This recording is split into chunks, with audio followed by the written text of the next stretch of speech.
The rain fell in relentless torrents, lashing the cobblestone streets of London with a ferocity that seemed almost personal, as if the heavens themselves sought to punish the timid, the broken, the disregarded. Gas lamps flickered through the mist, casting long, wavering shadows that danced like phantoms across the wet brick facades. Miss Eleanor Whitmore hurried along the avenue, her skirts soaked to the hem, each step splashing through puddles that reflected the fractured lamplight. Her heart, already heavy with apprehension, thudded against her ribs as if echoing the distant roll of thunder that rattled the panes of the grand townhouses lining the street. She had arrived late, of course. Society's gathering, the sort where whispers carried more weight than conversation and the hint of scandal could wound more sharply than a duelist's sword, had begun hours ago. Eleanor had known the consequences of tardiness, yet she had hoped, foolishly as it seemed, that a veil of modesty and charm might shield her from the cutting judgments of the Ashbournes, the Whitfords, and all others who deemed themselves arbiters of propriety. But the storm, arriving with cruel precision, had thwarted her carriage, tearing the canvas roof and soaking both horse and driver to the bone. Now she arrived, unceremonious and dripping, at the threshold of a world that would not forgive such imperfection. Inside the grand ballroom, the lights of crystal chandeliers glittered like frozen stars. Ladies fanned themselves with delicate lace, their gowns shimmering with the quiet arrogance of wealth and polish.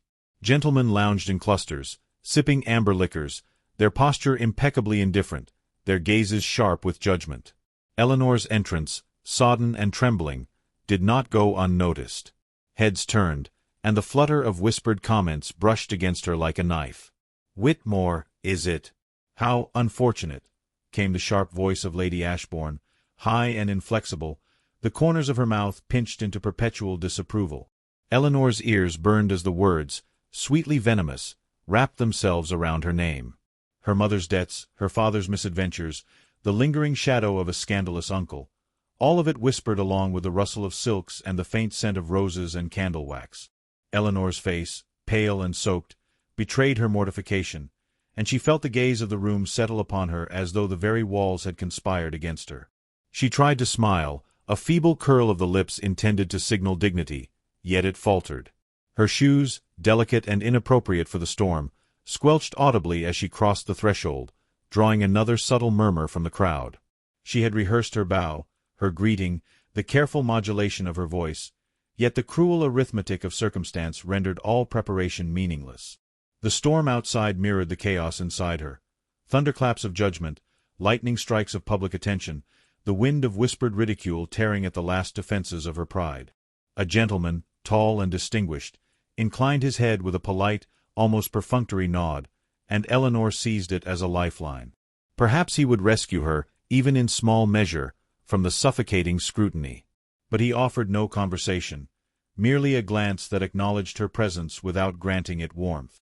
She felt herself shrinking under the weight of invisible scales, every heartbeat an accusation.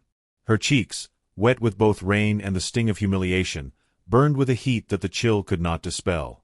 Lady Ashbourne, imperious and merciless, advanced a step. "My dear Miss Whitmore," she said, the sweetness of her tone sharpening into a blade, "it is remarkable that one could appear at such an assembly after certain difficulties. One might hope for discretion, yet here we see you, undeterred." The room stifled a collective murmur of acknowledgment, a current of cruel amusement rippling through the assembly. Eleanor's hands, damp and trembling, clutched the fabric of her skirts as if they might anchor her to some imagined grace. She wished, fervently, that the floor would swallow her whole, that the chandeliers would shatter and hide her from the unforgiving gaze of her peers. She murmured a reply, but it faltered at the edges, a brittle whisper lost to the vast, echoing chamber. Her tongue, paralyzed by panic and shame, refused the eloquence she had so carefully cultivated. Lady Ashbourne's lips curved ever so slightly, a triumphant smile, and Eleanor felt the sting of defeat as though it had been carved into her very flesh. The laughter, polite yet merciless, rolled across the floor like distant waves, echoing the storm that battered the city streets beyond the heavy doors. Her thoughts turned to escape, to retreat from the eyes that measured every twitch, every tremor, every shadow of uncertainty in her posture. She stumbled backward, skirts tangling, only to realize that the doors of exit required a crossing of the ballroom, a gauntlet of observation she could not endure. Her pulse thrummed against her temples, her breath shallow, each inhale a struggle against the surge of rising tears. Panic and mortification twined together, a poisonous vine, suffocating the remnants of her composure. Then, as if fate itself conspired to rescue and condemn her in the same heartbeat, she felt the world tilt. Her heel caught a polished floorboard, and she fell, knees dampened by puddled rainwater tracked inside by careless footmen, hands slipping over the slippery tiles. A gasp, high and sharp, escaped her lips. The room froze in suspended judgment. Even the music, an elegant waltz that had floated like delicate perfume, seemed to halt mid-breath. Faces turned in simultaneous horror and delight, and Eleanor, trembling and sodden, realized she had become a spectacle, an unwilling actress on the stage of social cruelty. Shame burned hotter than the storm's fury outside, driving her to the edge of endurance. She rose with what dignity she could muster, teeth gritted, eyes stinging, and pushed toward the doors. The storm had not yet relented, and she knew it would be her only refuge. As she passed through the threshold, gasping for the cold, biting air, she felt the eyes of the ballroom sear into her back, the whispers trailing like ghosts. Every footstep splashed through the rising puddles in the street, carrying her away from the world that had condemned her, yet not quite freeing her from its judgment. The street stretched before her, sodden and lonely, illuminated by lightning that carved fleeting, violent visions across the rooftops. She stumbled, half-blind, half-drenched, her heart aching with the twin weights of exposure and despair. In the distance, rising like a silhouette of promise and foreboding, Eleanor glimpsed it, a mansion perched atop the cliffs beyond the Thames, dark and imperious, its windows flickering with ghostly light.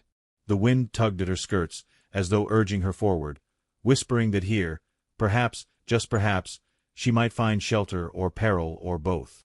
She paused, the storm thrashing around her like a living thing, and drew a shaky breath. Her eyes, wide and glimmering, reflected the lightning in sharp, transient fragments. There was no turning back, no safe return to the warmth of polite society. Only the uncertain promise of sanctuary, and the shadowed figure who awaited behind those towering doors, as enigmatic and dangerous as the tempest itself. Eleanor approached the mansion with tentative steps, each one swallowed by the roar of the storm that clawed at her skirts and tangled her hair across her face. The edifice rose before her like a sentinel of some forgotten world, its turrets jagged against the storm-darkened sky, windows glowing faintly like lanterns of a distant, haunted heart. She hesitated, hand trembling on the wrought iron latch, and then rapped 3 uncertain knocks that echoed unnaturally, as if the house itself held its breath. The door swung open before a proper reply could be summoned, revealing a figure carved from shadow. Lord Sebastian Ravenscroft, the Duke of Ravenscroft, regarded her with eyes as deep and unreadable as a winter night. His coat was black as storm clouds, and the pale flicker of the hall's lanterns glinted off the subtle ridges of his bone-strong jaw. For a moment, Eleanor imagined him as part of the mansion itself, an ancient, brooding relic, both sentinel and sovereign of this mysterious, forbidding place. "You are quite drenched," he said, his voice low, deliberate, carrying an authority that demanded attention yet did not punish. "Come in. At once." His hand, gloved in soft leather, gestured to the interior, but there was no warmth, not yet, only the quiet insistence of command. Eleanor stepped inside, immediately enveloped by a mixture of heat, the faint scent of burning oak, and the ghostly perfume of antiquity, vanilla and faded roses, dust and polish. She shivered despite the firelight, and the Duke's gaze, unwavering, seemed to notice every quiver. Servants appeared from shadowed corners, their faces pale and careful, moving silently to guide her to a chair by the hearth. Eleanor, awkward and conscious of her drenched, trembling state, sank into the seat, curling her skirts around her as if they could form a protective barrier against the stranger's scrutiny. She dared not raise her eyes for long, but she could feel the Duke's gaze like a weight, heavy but not threatening, at least not yet. He returned, a dark figure passing between firelight and shadow, carrying a cloak of heavy, fur-lined fabric. "This will suffice," he said, draping it over her shoulders. The contact was brief, a brush of warmth against her soaked dress, but the sensation lingered far longer than propriety would allow. Eleanor's fingers tightened against the folds, and for a moment, the world outside, the storm, the judgmental eyes of London, ceased to exist. "You should remain until the tempest passes," the Duke continued, his eyes flickering toward the window, then back to her. "It is Unwise to wander the roads in such conditions. His tone was not merely cautionary. It carried an undercurrent of something darker, something curious and intent, that stirred the fragile embers of Eleanor's courage. She nodded, unsure of what words might be proper, and offered a soft "thank you," the sound barely rising above the crackle of the hearth fire. The Duke inclined his head slightly, a gesture of acknowledgment, before moving to the long, shadowed corridors leading deeper into the mansion. Eleanor followed, feeling as though she were stepping into another life, one that shimmered with danger and fascination in equal measure. The mansion was labyrinthine, corridors twisting like the folds of a great, somber gown. Portraits of grim ancestors adorned the walls, their painted eyes seemingly following her, some bearing expressions so stern that Eleanor felt her heart tighten in apprehension. She imagined the gossip that would accompany any tale of her presence here. The scandalous Miss Whitmore, arriving at a recluse duke's residence in a storm, a perfect tableau for the letters and whispers of London's elite. As they walked, the Duke produced a small object from the pocket of his coat, a delicate, silver-handled fan, etched with intricate filigree. "You must be chilled," he said, offering it with the same casual gravity with which one might offer a glass of water. The gesture, seemingly trivial, carried weight she could not define, a token that spoke of observation and care, though wrapped in the austere formality of a man accustomed to hiding sentiment. Eleanor accepted it with trembling fingers, her gaze flicking to him with a mix of gratitude and uncertainty. "You are far from home," he continued, his voice softer now, almost conspiratorial. "I imagine you would have preferred to be elsewhere, among familiar faces." The subtle tension in his tone suggested awareness, understanding, yet Eleanor, wary of being swept into too much intimacy, only nodded. She was a stranger in this house, a fragile intrusion upon the ordered darkness of the Duke's life. Dinner was served in a candlelit room whose windows rattled with the storm's fury. The table was set with impeccable formality, silver gleaming, glasses catching firelight like captured stars. The servants moved silently, discreetly, their glances fleeting, but Eleanor felt the weight of every observation. She ate in tentative bites, aware of the Duke's presence across the table, noting how his hand rested near his glass, how his dark eyes occasionally lifted to measure her poise. Each glance was a small challenge, an unspoken dialogue that tested the limits of propriety and curiosity. Conversation was sparse but pointed. Eleanor's words were careful, measured, for any misstep might invite judgment, or worse, pity. Yet the Duke spoke with a quiet, deliberate charm, offering remarks that suggested intelligence and a dry wit beneath the brooding exterior. At one point, a careless comment from a servant about London society prompted a faint, almost imperceptible smile, and Eleanor felt the first real stirrings of connection, an understanding that she was not merely a subject of observation, but a participant in a subtle exchange of intellect and restraint. Later, as the storm's intensity waned, the Duke guided her to a small drawing-room. Firelight danced along the walls, painting their faces in flickering warmth. "You have found your way here, Miss Whitmore, despite the tempest," he said, voice softened by the intimacy of enclosed space. "I would not have let you leave into such peril. That is my responsibility." Eleanor, uncertain whether to interpret this as courtesy or something more, felt the tension in her chest ease slightly, though it was replaced by a new, strange sensation, a pulse of recognition, of understanding that she was not entirely alone in her vulnerability. A token of care, a delicate yet deliberate gesture, had begun to dissolve some of the crushing shame she carried. Yet the mansion, despite the warmth of its hearth and the Duke's careful attentions, remained a place of intrigue and quiet menace. The storm outside had left its residue, in the wind-tossed trees and the distant rumble of thunder, reminding Eleanor that safety was fleeting, and that the scrutiny of society, the whispers of scandal, might follow her even here. She realized with a mixture of fear and thrill that she was stepping into a world of unknown rules, one ruled by a man whose past sorrows and hidden desires could either shelter her or ensnare her further. The evening drew on, shadows stretching long across the marble floors, and Eleanor, wrapped in the heavy cloak the Duke had provided, felt both the weight of intrusion and the spark of possibility. Tokens of care, an offered cloak, a silver fan, measured conversation, had begun to pierce the veil of isolation, yet each act reminded her that she remained an outsider, vulnerable to both scandal and emotion. When the Duke finally gestured toward a door leading to a small guest chamber, Eleanor hesitated. She could not yet know whether she was stepping toward sanctuary or entanglement, Safety or danger?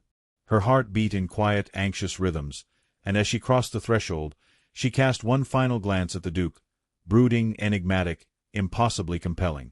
The storm had passed, yet the tempest within Eleanor's mind had only begun. She was here, in his house, a stranger at the mercy of both circumstance and a man whose gaze held the weight of secrets, sorrow, and a promise she dared not yet name. Somewhere beyond the chamber walls, the mansion itself seemed to pulse with anticipation, as if it, too, awaited the unfolding of the story that had begun on a storm-lashed night, with whispers of scandal and the faintest glimmer of a dangerous, magnetic intimacy. And in the quiet, Eleanor could feel the truth settling upon her. She was caught between the storm she had fled and the storm she had yet to face, and the dark, brooding Duke at the heart of it all was already claiming more of her attention than she had ever intended. The drawing-room was silent save for the muted crackle of the fire, its amber tongues dancing against the high, shadowed walls. Rain still rattled against the tall, leaded windows, though the storm had begun its slow retreat, leaving the night heavy with the scent of wet earth and soot. Eleanor sat curled on a velvet settee, her hands clasped in her lap, the cloak still draped around her shoulders, though the warmth of the hearth had begun to seep into her bones. She had ventured no further than this chamber since the Duke had led her here, and yet she felt the weight of the mansion's silence pressing close, urging a confession she had not yet dared to speak. Lord Sebastian Ravenscroft remained standing near the mantelpiece, one hand resting upon the marble, the other tucked into the fold of his coat. His profile was sharp, the dim firelight carving lines of both authority and quiet grief into his face. There was a pause, a long, deliberate pause, as if he measured whether the moment had been earned or merely granted by circumstance. Finally he spoke, and his voice, low and measured, carried the faintest tremor of restraint. "Miss Whitmore," he began, eyes never leaving the fire, "you have come into my house, into the remnants of a life long governed by solitude. I would have you know, it is no small thing to see another in such unguarded form, and yet, you have forced my attention, whether I wished it or not." Eleanor's heart lurched. His words were neither a rebuke nor a welcome, but something that skirted the edges of both, threading a line of intimacy and caution she had not anticipated. She looked down at her hands, feeling them tremble beneath the folds of her skirts, the silk damp from the storm and the weight of her own emotions.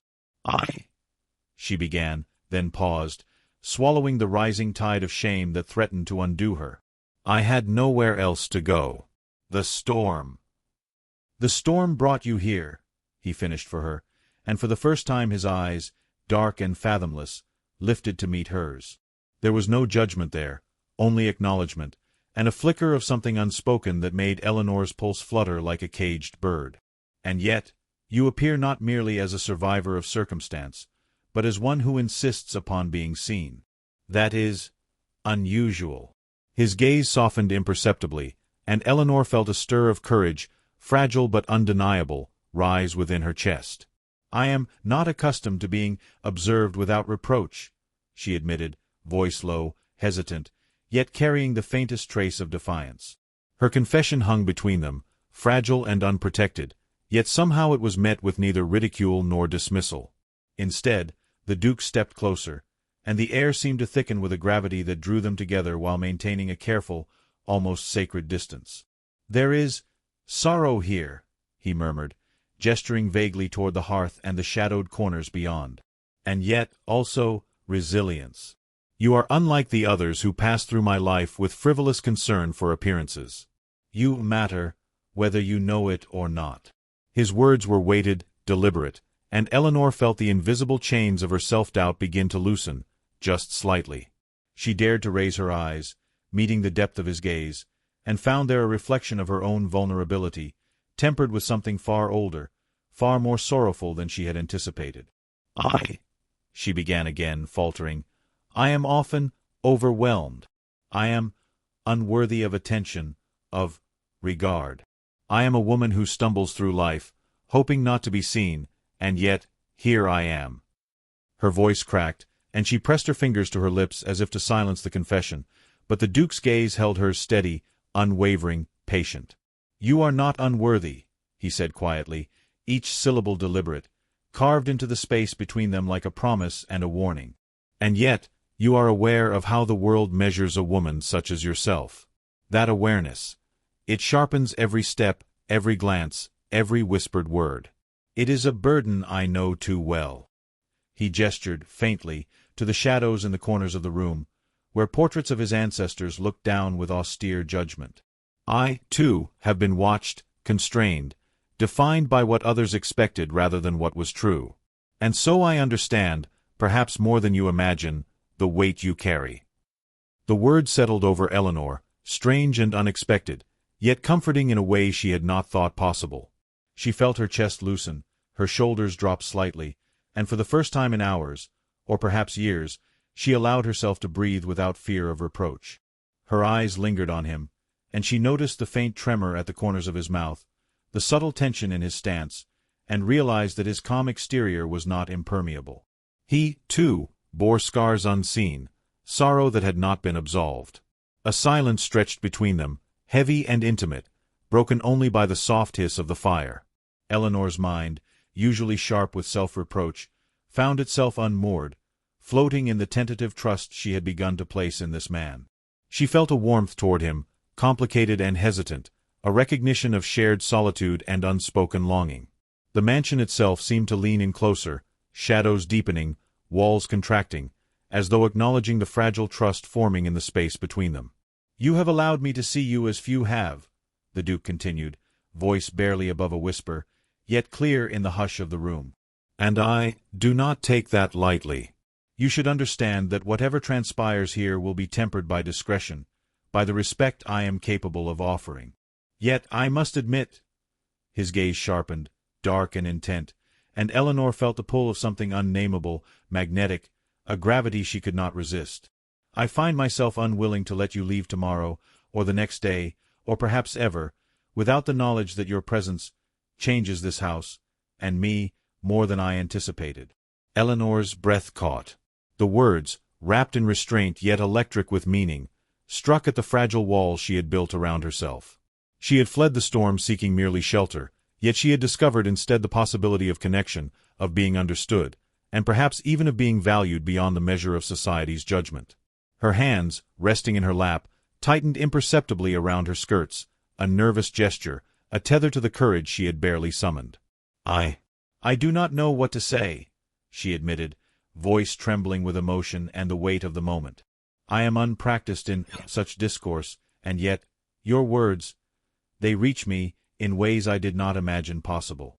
He stepped closer, closing a distance measured not in paces but in deliberate consideration. "Then say nothing," he replied, soft yet insistent, "and let your presence speak.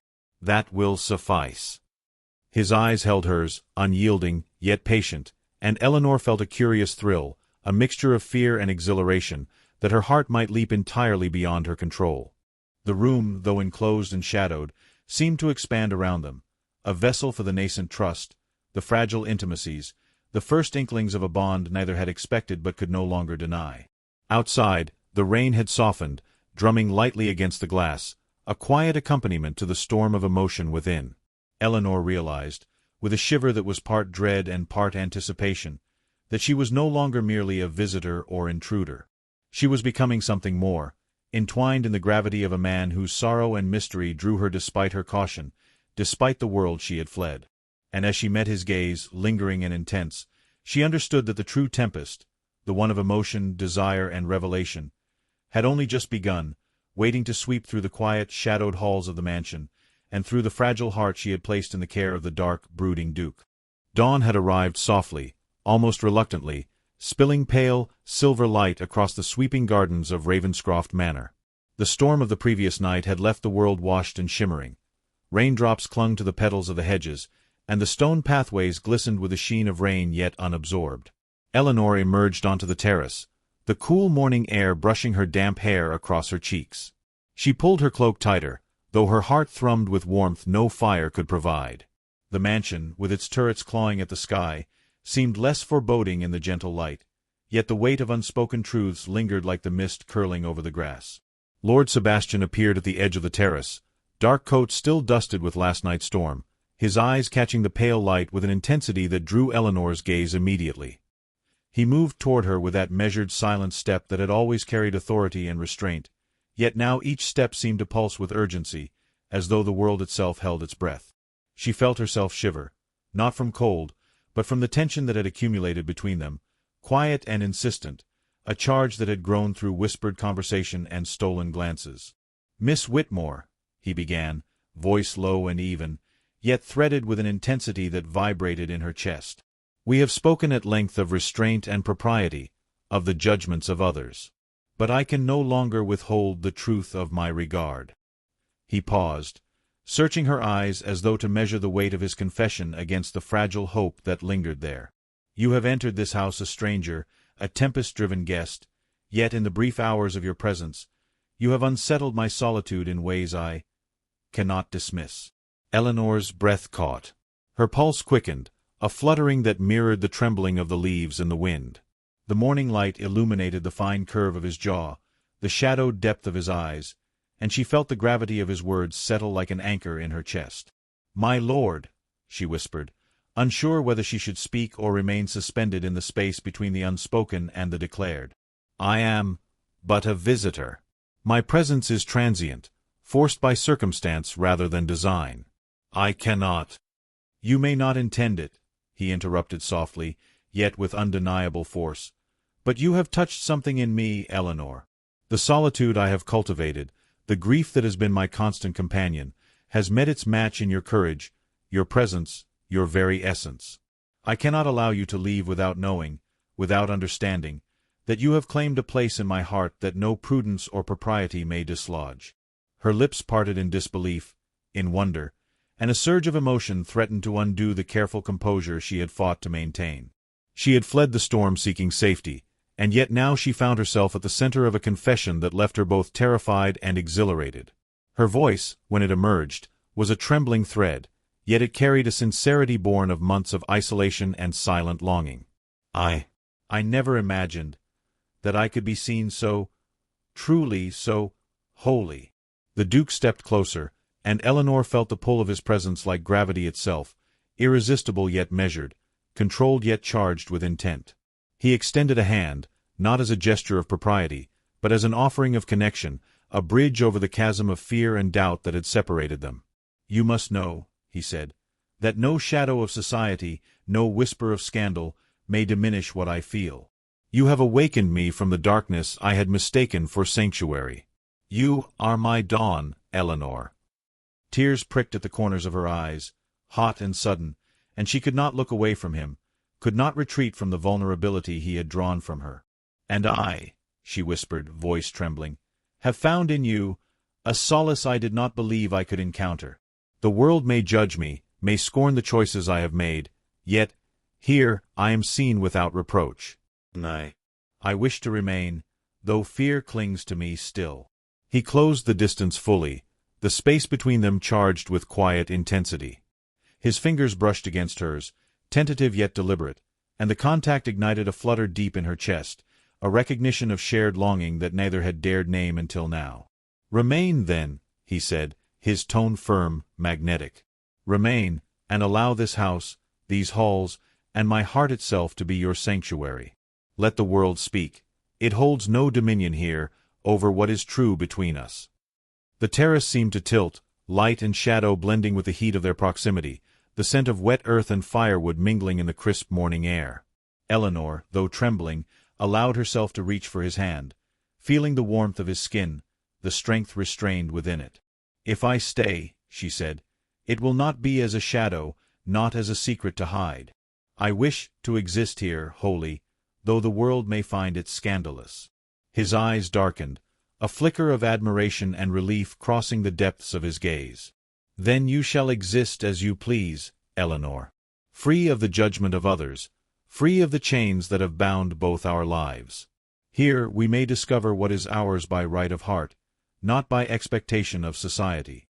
He drew her slightly closer, the action gentle yet commanding, and Eleanor felt herself buoyed by the gravity of the declaration, the certainty of a truth that had been long denied. A distant rustle among the hedges reminded her that the world beyond the terrace had not disappeared. Letters might still arrive, emissaries might still search, and the delicate threads of society would not forget the scandalous arrival of Miss Whitmore at Ravenscroft Manor.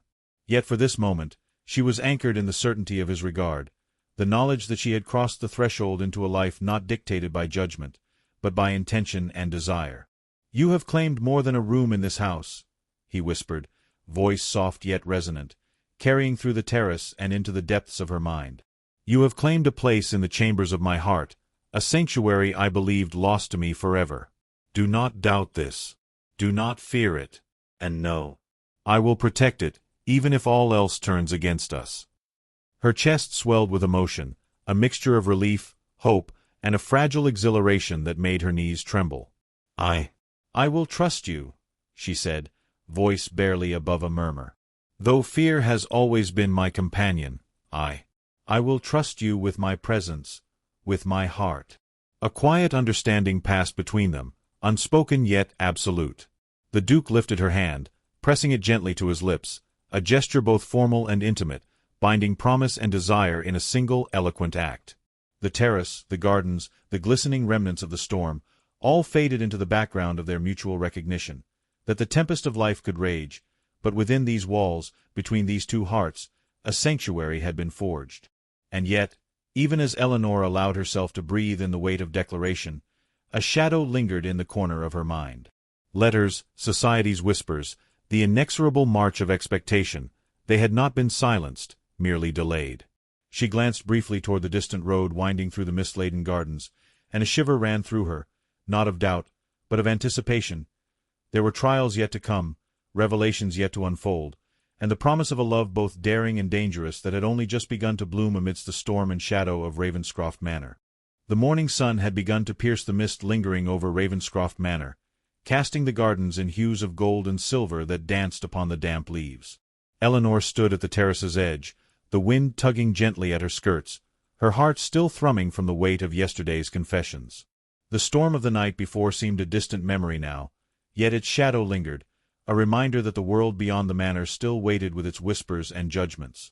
She could hear the faint rustle of papers and distant footsteps from the staff, but all of it felt trivial, insignificant compared to the quiet, pressing urgency of the moment between her and the Duke. Lord Sebastian approached, his figure emerging from the shadows of the portico, coat-tails still damp with dew. His dark eyes, once veiled with brooding restraint, now shimmered with a rare openness, a turbulence of emotion he had long hidden. "Eleanor," he began, voice low but resonant, carrying across the terrace like a tide that reached her very heart, "the world will never understand this union, yet it has no dominion over what we have discovered in the quiet of these walls. I ask you now, not as a host, not as a distant observer of your courage, but as a man who has been undone by your presence. Will you remain here, willingly, entirely, by my side?" Eleanor's chest constricted, her pulse hammering in her ears. The weight of the question was immense, the stakes no less than her freedom, her reputation, her very future. Yet beneath the fear, a wellspring of certainty bubbled, a conviction she had not dared acknowledge until now. The Duke's words carried not only desire but protection, recognition, and a willingness to defy the world for her sake. Her lips parted, breath caught, and she found her voice in a whisper that trembled yet held a ring of irrevocable truth. "Yes," she said, "I will remain, not as a shadow nor a secret, but as myself. Here, where truth is not measured by whispers, but by heart." A brief silence hung between them, the weight of the declaration pressing and liberating in equal measure. Then, as though the universe itself had exhaled in relief, the Duke extended his hand, not as a formal courtesy but as an invitation, a pledge, a tether between their lives and their hearts. Eleanor placed her hand in his, and the warmth that flowed through that simple contact made the chill of the morning air irrelevant. For the first time, she understood that love could be both sanctuary and tempest, a force that demanded courage yet offered absolution. The manor itself seemed to respond to the shift, the ancient timbers and stone walls vibrating subtly with the resonance of their accord. Servants, discreet and dutiful, moved about their tasks with a newfound lightness, the tension of secrecy giving way to the inevitability of union. Even the portraits of the Duke's ancestors, stern and watchful through decades of painted judgment, seemed softened by the radiance of the firelight and morning sun, their eyes less accusatory, more approving.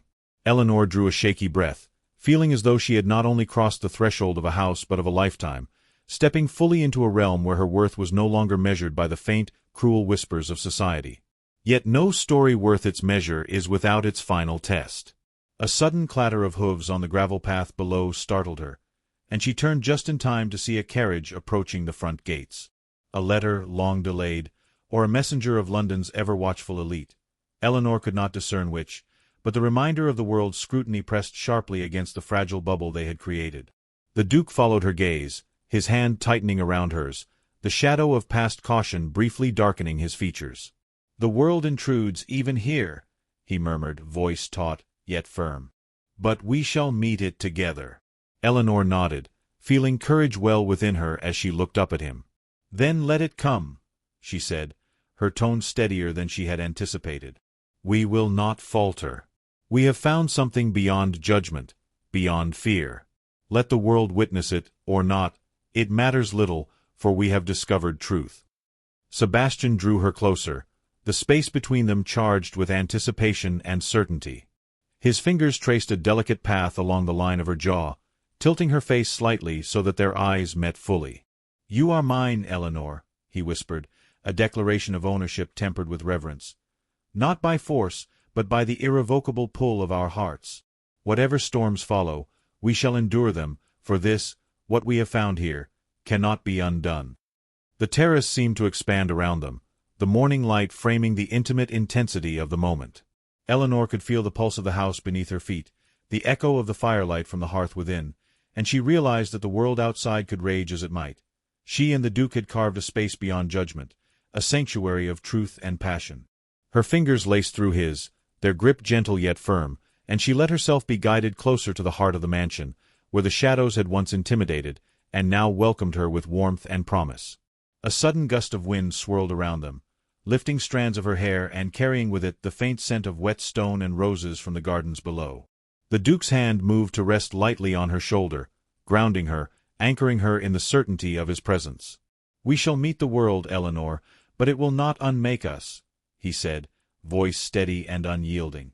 "You have entered my life, and now nothing, neither storm nor gossip, may undo what has begun here."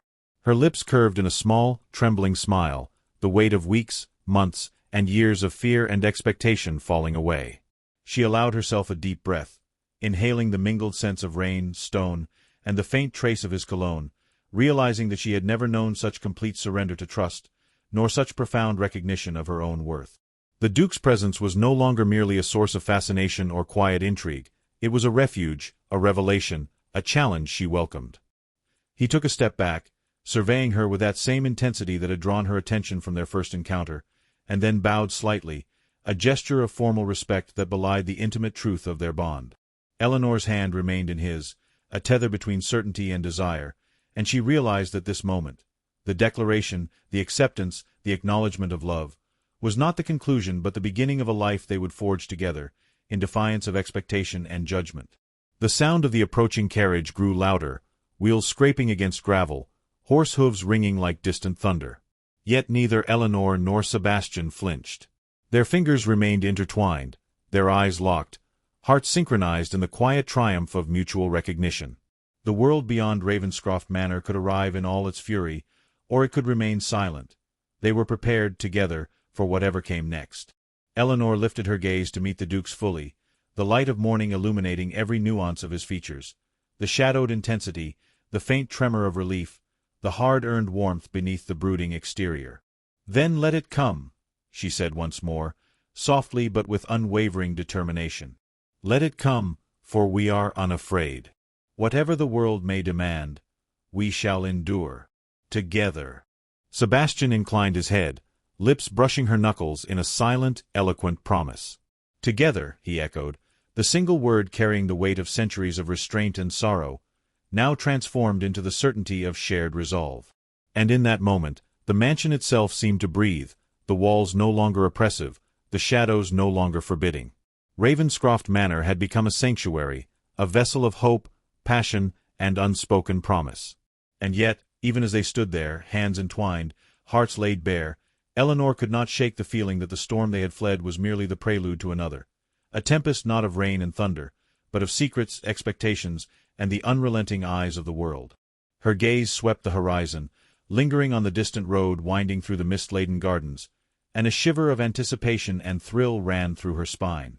The true test of their bond had only just begun, and the days ahead promised both peril and passion in equal measure. But in this fleeting, sacred dawn, with sunlight gilding the remnants of the storm and the Duke's hand warm in hers, Eleanor allowed herself a single profound truth: she was no longer alone. The mansion, the storm, the darkness of her past, all had converged to bring her here, to this man, to this love, and for the first time, she felt unshakable, even as the world beyond waited to challenge what they had claimed together.